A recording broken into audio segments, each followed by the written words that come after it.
Bagaimana kabar kalian di rumah? Sehat selalu bukan?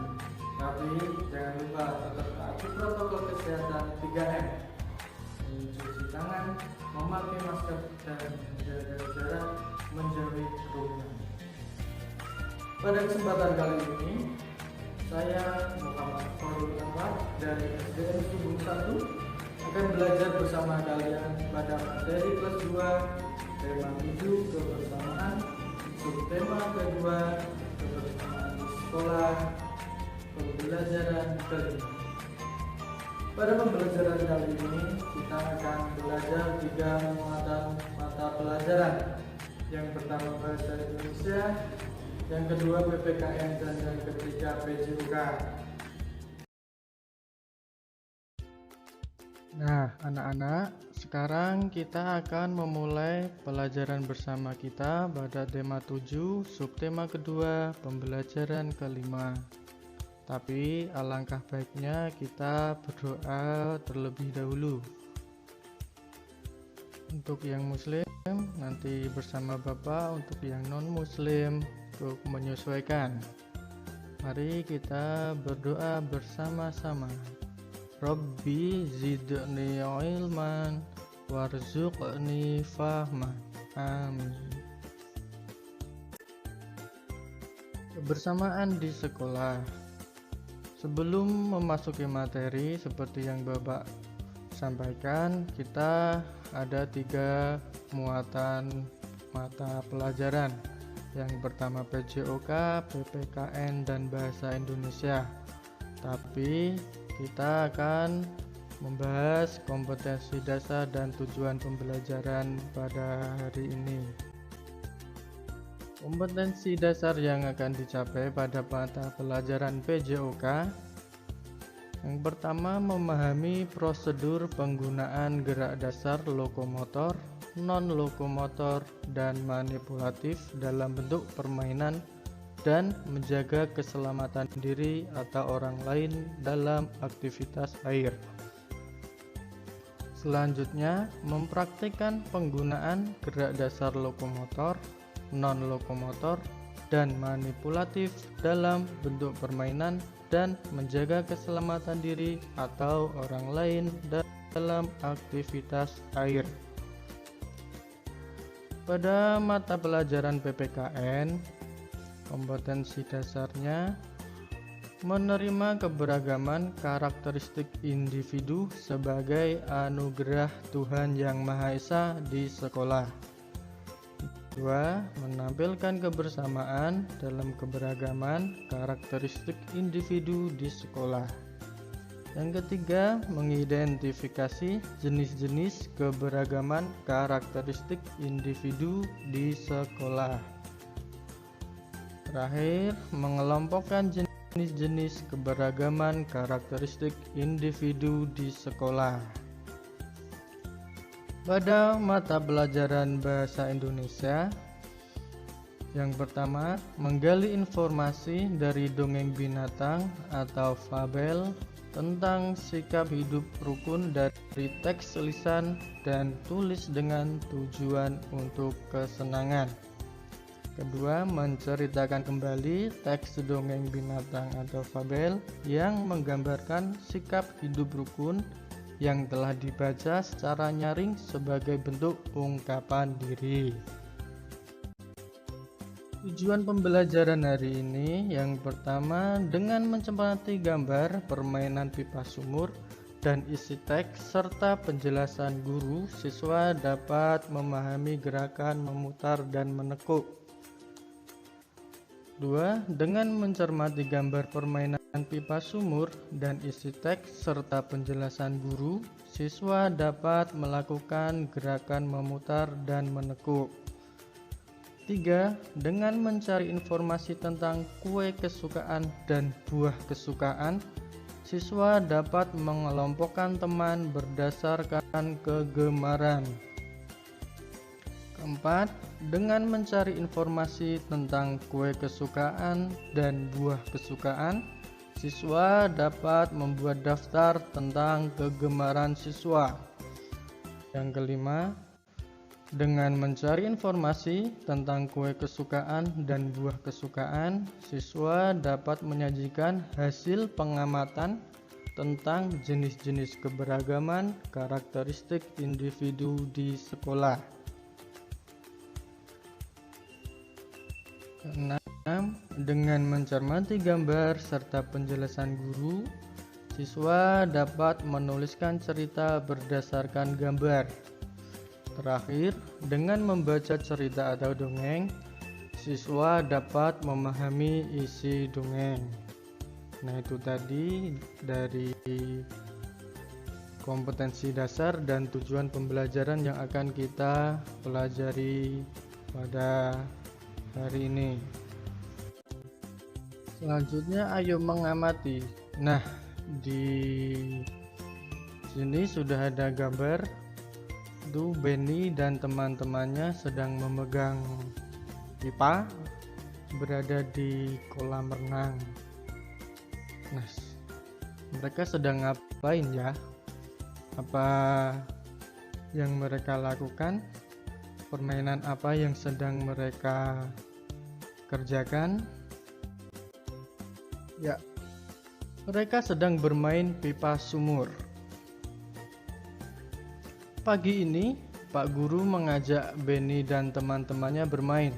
Mereka bermain pipa sumur. Sebelum melakukan permainan, mereka melakukan pemanasan. Mereka melakukan gerakan memutar dan menekuk di air. Kemudian, mereka melakukan permainan pipa sumur. Setiap tim bekerja sama dengan baik. Cara bermain pipa sumur. Kalau kalian belum tahu atau belum pernah melakukan permainan ini, Bapak kasih tahu caranya. Yang pertama, alat yang kalian harus sediakan adalah pipa sumur atau pipa. Kalau dalam kehidupan sehari-hari biasanya disebut paralon. Kalian bisa mendapatkannya di toko bangunan. Cara bermain pipa sumur, anak membentuk kelompok yang terdiri dari 5 anak. Satu orang bertugas menyiramkan air ke dalam pipa yang sudah diberi lubang di beberapa sisinya. Dan anak yang lain bertugas menutupi lubang pada pipa hingga terisi penuh. Jadi pipa tadi yang sudah kalian sediakan diberi lubang dulu. Seperti pada gambar, ada satu anak yang mengisi air dan yang lain menutupi lubang pada pipa tersebut.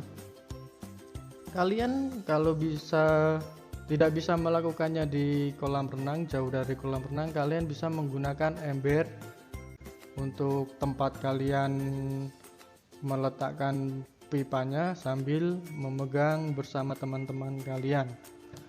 Kalau kalian mau di kolam ikan atau sungai yang dekat sungai, ingat tetap dalam awasan orang dewasa atau orang tua kalian yang mengawasi. Tapi ingat, sebelum melakukan permainan ini kalian lakukan pemanasan dulu. Pemanasan dilakukan supaya otot-otot kita tidak kaku, dan yang paling penting adalah menghindari cedera. Pemanasan yang pertama yang akan kita lakukan adalah gerakan memutar. Gerakan memutar adalah gerakan dengan kedua tangan direntangkan ke samping kanan dan kiri. Kemudian memutar bagian tubuh perut ke kanan dan ke kiri. Tapi ingat, kaki tetap dalam posisi menghadap ke depan, tidak bergeser, tidak ikut memutar. Yang kedua, gerakan menekuk. Gerakan menekuk adalah gerakan menekuk satu kaki ke arah depan seperti gambar dan dilakukan bergantian dengan kaki sebelahnya. Bisa dalam hitungan 1x8 atau 2x8. Seluruh siswa kembali ke kelas. mereka berencana membawa bekal ketika pergi ke kolam renang. Mereka berdiskusi makanan yang sesuai untuk bekal. Mereka memilih buah dan kue. Nah, anak-anak, apa buah dan kue kesukaan kalian? Kalau Bapak sukanya buah salak karena memang di Sumbung banyak salak, tapi yang paling penting Bapak suka buah yang sudah matang. Kalau kue kesukaan yang penting enak, lembut seperti kue bolu. Kalau kalian apa kue kesukaan? Nah, sekarang coba tanyakan pada teman-teman kalian tentang buah dan kue kesukaan mereka. Pasti kalian mempunyai teman yang banyak dan juga kesukaan mereka itu berbeda-beda. Bapak kasih contoh. Ini untuk nama teman kalian, kue kesukaan dan buah kesukaan. Yang pertama ada Ahza, kue kesukaannya donat, buah kesukaannya apel. Yang kedua bernama Alfarel, kue kesukaannya kue lapis, buah kesukaannya mangga. Yang ketiga ada Alifka dengan kue kesukaannya donat, buah kesukaannya juga apel. Yang keempat ada Alinka, kue kesukaannya donat, buah kesukaannya mangga. Yang kelima ada Almira, kue kesukaan kue lapis, buah kesukaan apel. Yang keenam ada Alia, kue kesukaan donat, buah kesukaan apel. 7 Arda, kue kesukaan donat, buah kesukaan mangga. Yang kedelapan ada Dewi, kue kesukaannya donat, buah kesukaan apel. 9 ada Vika, kue kesukaan kue lapis, buah kesukaan apel. Nah, setelah kalian menulis nama teman-teman kalian, kue kesukaan teman-teman kalian, buah kesukaan teman-teman, selanjutnya kalian tulis hasil pengamatan kalian yang sudah kalian tulis tadi di kolom seperti ini. Ada nama buah kesukaan, tadi ada apel, terus itu seperti garis ini. Apel ada 1, 2, 3, 4, 5, 6 dan ditulis total 6. Yang kedua tadi ada mangga, kita tulis lagi turusnya ada 1, 2, 3 dan total 3. Selain nama buah kesukaan, kue kesukaan juga kita tulis seperti ini. Ada donat dengan turus 1, 2, 3, 4, 5, 6, total 6. Selanjutnya ada kue lapis, ada 1, 2, 3, total 3. Nah, setelah kalian mengetahui perbedaan antara kue kesukaan dan buah kesukaan teman-teman kalian, bagaimana sikap kalian terhadap perbedaan itu? Yang pertama, tetap bermain bersama ya, jangan karena berbeda kue dan buah kesukaannya kalian terus tidak mau bermain dengan teman kalian. Jangan seperti itu ya. Yang kedua, tidak mengejek buah dan kue kesukaan teman kalian. Jangan bilang, wah kueku lebih enak daripada kue kalian, wah buahku lebih enak daripada buah kalian. Jangan seperti itu. Saling menghormati, namanya perbedaan tetap kita hormati, dan tetap saling membantu. Kalau teman kalian butuh pertolongan walaupun berbeda kesukaannya tadi, tetap kita membantu. Yang penting ingat ya, walaupun berbeda tetap satu jua, Bhinneka Tunggal Ika. Perhatikan gambar di bawah ini. Buatlah suatu cerita berdasarkan gambar. Nah, anak-anak kalian perhatikan. Ada gambar yang pertama, ada dua burung yang hinggap di dahan pohon. Yang kedua, sama dua burung hinggap di dahan pohon, tapi ada induk ayam yang sedang mencari makan. Yang ketiga, ada dua burung tadi turun menghampiri induk ayam tersebut dan terlihat mereka makan bersama. Yang terakhir, dua burung tadi masih hinggap di pohon, tapi ini terlihat ada ayam jantan berkokok. Jadi di pagi hari. Nah, dari gambar ini kalian bisa membuat cerita versi kalian tersendiri.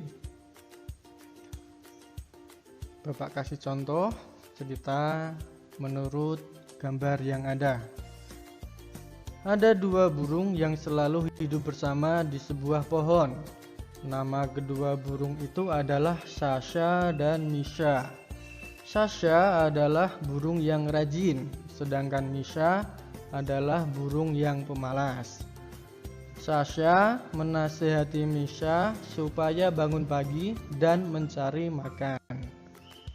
Suatu hari, Sasha mengajak Misha melihat bu ayam yang sedang mengais tanah dan di situ banyak cacing.